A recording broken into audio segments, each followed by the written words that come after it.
नमस्कार. मी भाऊ तोरसेकर. तुम्ही बघत आहात प्रतिपक्ष.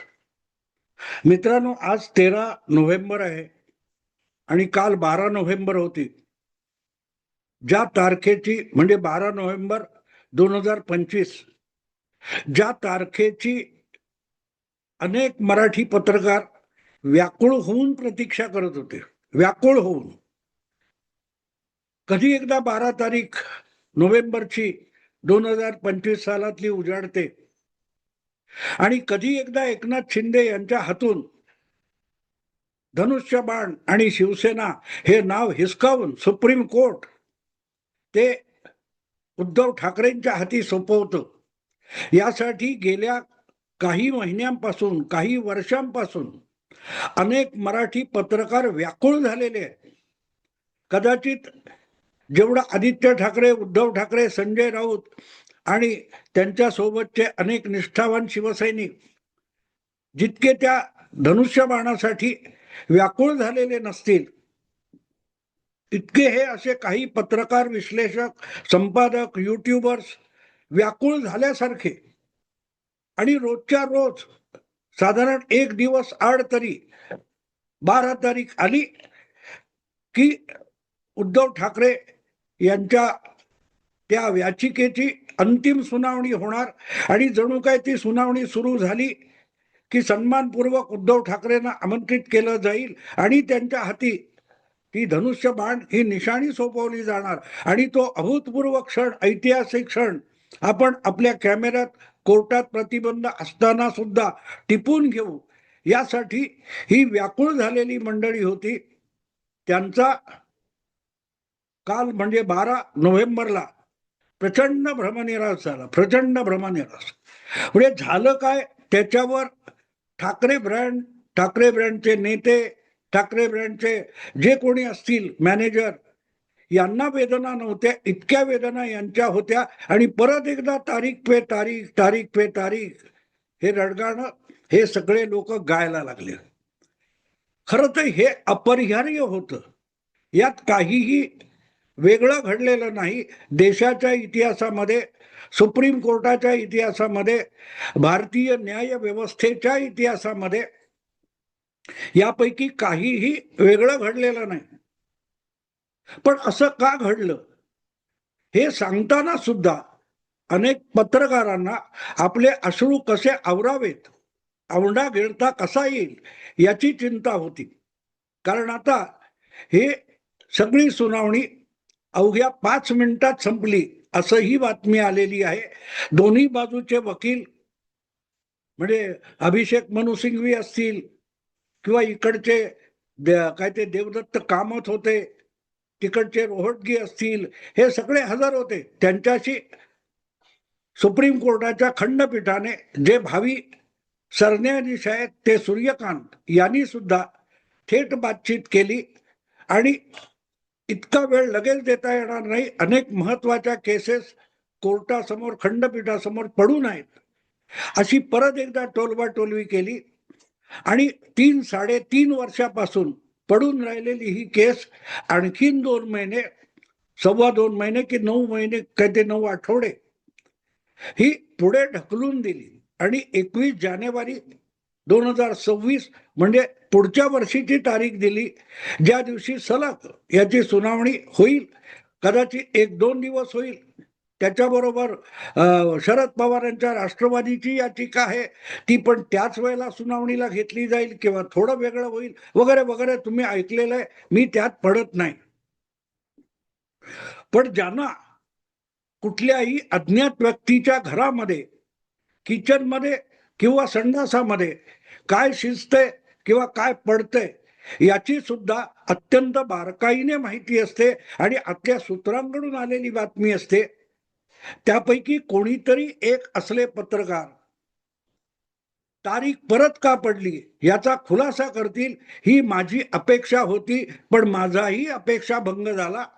याचं कारण, यांना त्यातलं काहीही माहिती नाहीये आणि ते रोज उठून धनुष्यबाण उचलतात, एकनाथ शिंदेकडून हिसकावून घेतात आणि उद्धव ठाकरेंना सुपूर्द करतात. पण जे धनुष्यबाण तुमच्याकडे नाहीये, तुम्ही न्यायाधीश नाही आहात, तुम्ही सुनावणी घेणार नाही आहात, तर मग अशा सुनावणी शिवाय तुम्ही निकाल कसे देता हे मला पडलेलं कोड आहे. पण मी ते रोज ऐकत असतो, अधूनमधून ऐकत असतो. जेव्हा अगदी कंटाळा आलेला असतो तेव्हा मनोरंजनासाठी असल्या पत्रकारांचे व्हिडिओ मी अगत्याने बघत असतो. पण त्यांना त्यातलं काहीही माहिती नाहीये. कारण अशा केसेसचं यापूर्वीचे जे काय सुनावणी आहे, निकाल आहे, त्याचा परिपाक काय झालाय त्याचं सुद्धा भान नाहीये. कूपमंडूक ज्याला म्हणतात, कूपमंडूक याचा अर्थ विहिरीमधला जो बेडूक असतो, त्या बेडकाला असं वाटतं की आपण ज्या विहिरीमध्ये आहोत, सगळं जग आणि विश्व या विहिरीपुरतं मर्यादित आहे. त्या पलीकडे जगात काही होत नाही आणि पलीकडे जगच नाहीये. त्यामुळे बाकीच्या जगात काय होईल, व्हावं किंवा होत असेल याची गंधवार्ता अशा लोकांकडे नसते. आणि मग ते आपल्या त्याच विश्वामध्ये इतके रममाण झालेले असतात की अख्खं विश्व इथे साकार झालेलं आहे आणि आपण बोलतोय म्हणजे आपलं तोंड हे साक्षात भगवान श्रीकृष्णाचं मुख आहे, ज्याच्या आत कोणी तो अर्जुनाने डोकावलं तर अख्खं ब्रह्मांड दिसलं होतं. तसं यांना असं वाटतं की आपल्या तोंडाच्या भातून जे शब्द बाहेर पडतात ते ब्रह्मांडातून आलेले शब्द असतात. असो, अखेर तारीख पुढची पडली. का पडली? थोडा तरी विचार कराल तर तुम्हाला असं आढळून येईल की यापूर्वी अशा शेकड्यांनी केसेस नाही तरी डझनावारी केसेस झालेल्या आहेत आणि त्यामध्ये वेळ काळ याचं भान न ठेवता कोर्टाकडून तारीखवर तारीख चालू राहिलेलं आहे आणि एखाद्या केसचं महत्व संपल्यानंतर त्याचे निरर्थक निकाल आलेले आहेत, ज्याचा अशा केसेसमध्ये वारंवार उल्लेख होतो. अशा अनेक केसेस आहेत. पण त्यातून शिकायचं असतं, त्याच्याऐवजी त्यातून बकवास करायची. कोणतरी घंटातज्ञ आणायचा आणि त्याला घंटा वाढवायला लावायचं आणि आपण टाळ्या पिटून आरत्या सुरू करायच्या. याला जे पत्रकारिता समजतात. त्यामुळे माझं मनोरंजन भरपूर होतं. पण नोव्हेंबरमध्ये याची सुनावणी होऊ शकणार नाही आणि झाली तरी त्यातून काहीही निष्पन्न होणार नाही, हे मी सातत्याने सांगत आलोय. अगदी 3 वर्ष सांगत आलोय. मी कुठलाही कायदे तज्ञ नाहीये, घंटा तज्ञ नाहीये. पण आजवर न्यायालयाने, सुप्रीम कोर्टाने, न्यायपालिकेने ज्या प्रकारचे निष्कर्ष काढलेत, निकाल दिलेत किंवा ताशेरे झाडलेत याचा आधार घेतला तर यातून उद्धव ठाकरे यांच्या हाती काहीही लागणार नाही हे सहजगत्या कळू शकतं. पण कळून घ्यायचं असेल तर भ्रमर विश्वामध्ये बागडायचं असेल तर रोजच्या रोज तुम्ही धनुष्यबाण काढून घ्या आणि उद्धव ठाकरेंना द्या. त्याची एकनाथ शिंदेना फिकीर करायचं कारण सुद्धा नाही. आणि याचं पहिलं कारण मी सांगितलेलं आहे की विषय आमदार अपात्रतेचा. आता जे आमदार राहिलेलेच नाहीत ज्यांना आमदार म्हणून अपात्र करायचं म्हणजे काय असतं. मला एका हिंदी पत्रकाराने यासंबंधी दिल्लीत प्रश्न विचारला तेव्हा त्याला म्हटलं की मेरे परदादाने, माझ्या पणजोबाने एक बलात्कार केला होता आणि त्याच्यासाठी त्याला शिक्षा झाली पाहिजे, यासाठी तू कोर्टामध्ये गेलास तर कोर्ट काय करू शकतं?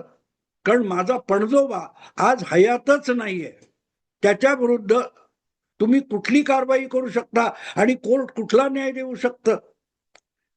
जी 2019 साली निवडून आलेली विधानसभा 2019 मध्ये, ती 2024च्या दुसऱ्या विधानसभा निवडणुकीच्या निकालानंतर आपोआप बरखास्त झालेली आहे.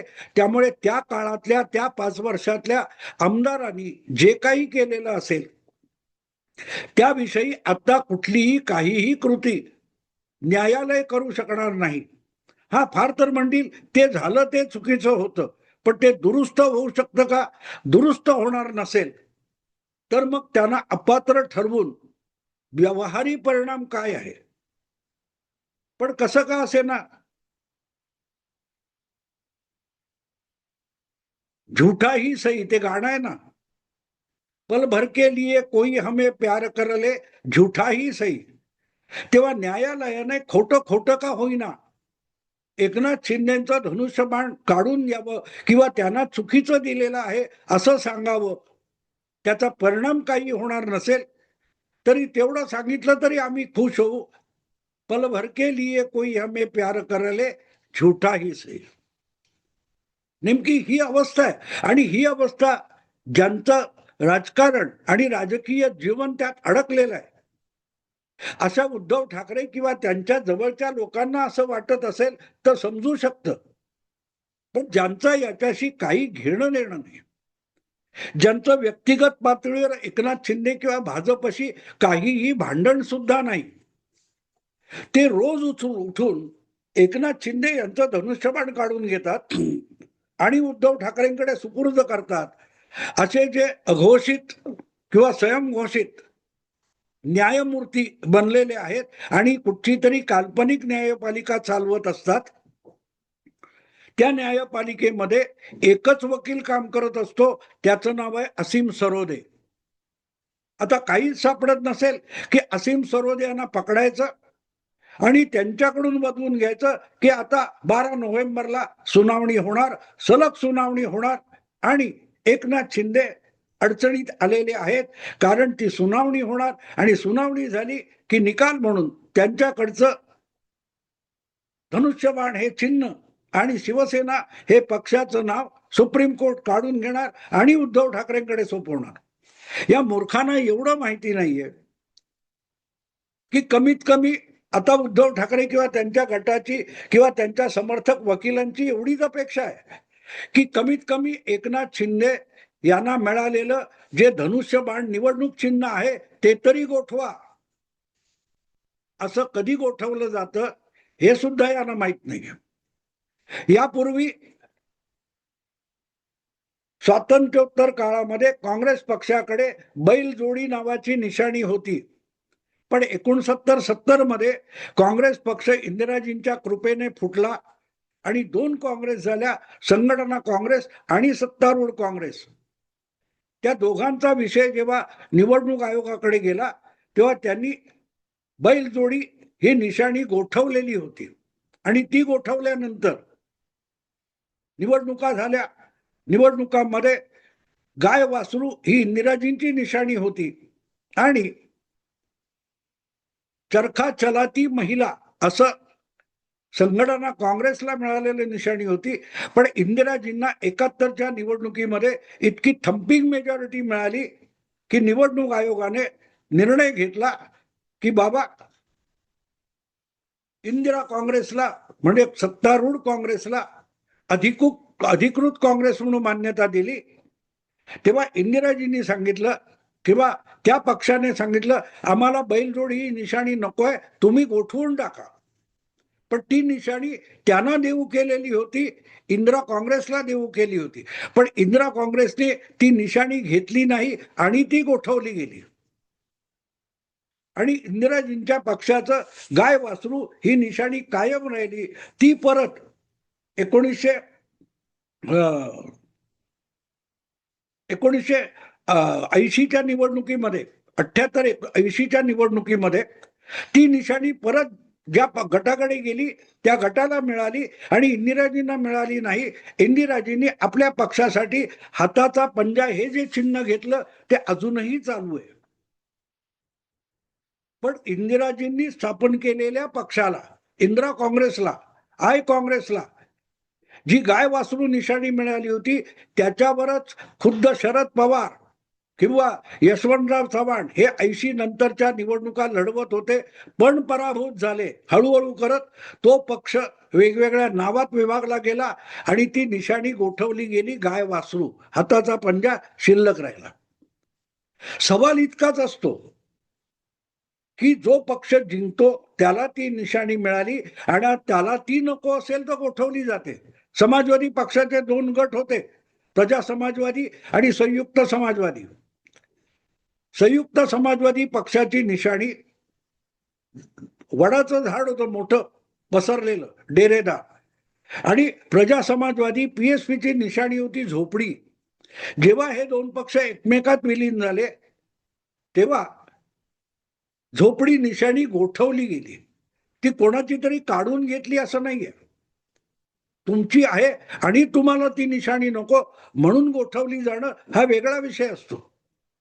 पण मला नाही तर घाल कुत्र्याला किंवा ते काढूनच टाका. उद्धव ठाकरे हे सूड भावनेने जे वागतायत आणि त्याचं प्रचंड समर्थन जगातले सर्वात महान कायदेविद असीम सरोदे हे करतायत आणि तेच सातत्याने गेली काही महिने हा विषय माध्यमातून लावून धरतायत. माध्यम म्हणजेच कोर्ट आहे असा असीम सरोदे यांचा समज असला तरी संविधानाने स्थापन झालेलं जे सुप्रीम कोर्ट किंवा न्याय व्यवस्था आहे आणि निवडणूक आयोग आहे त्यांना असीम सरोदे काय बडबड करतात याच्याशी काडीचंही कर्तव्य नाही. म्हणूनच असीम सरोदेने कितीही घसा कोरडा केला आणि मीडियाने त्यांना कितीही दाखवलं तरी त्यामध्ये काडी मात्र तथ्य नाही ही वस्तुस्थिती आहे. आणि म्हणून 12 नोव्हेंबर आली आणि 12 नोव्हेंबर गेली. सलग सुनावणी सोडा 1 तासाची सुद्धा सुनावणी झाली नाही आणि एकदम 21 जानेवारी ही तारीख देण्यात आली. एवढ्यात आम्हाला वेळ नाही म्हणजे असो असीम सरोदे किंवा तत्सम त्यांच्या लाडक्या पत्रकारांना भरपूर मोकळा वेळ आहे. त्यांनी याचा विटीदांडू करावं किंवा गोट्या म्हणून खेळत बसावं. यासाठी सुप्रीम कोर्टाला वेळ नाही असं म्हणत सुप्रीम कोर्टाने हा विषय बाजूला ढकलून दिला. तारीख म्हणजे काय असतं, आत्ता महत्वाची काम आहेत आत्ता नकोय हे बाजूला ठेवा, सवडीने बघू वगैरे वगैरे. तेव्हा एक गोष्ट लक्षात येते की असे विषय घेऊन नाचणारे जिम्मा फुगड्या करणारे असीम सरोदे वगैरे जे लोक आहेत आणि त्यांना कौतुकाने रोजच्या रोज मीडियामध्ये चमकवणारे जे आहेत ती पोरकटपणा करतात. हाच सुप्रीम कोर्टाने दिलेला एक प्रकारचा निष्कर्ष आहे. असो, पण मी जेव्हा म्हटलं आपण पण यांच्यासारखा एक कल्पना करू, समजा 12 नोव्हेंबर 2025 हा निकाल द्यायचाच असता तर सुप्रीम कोर्टाने कसा दिला असता.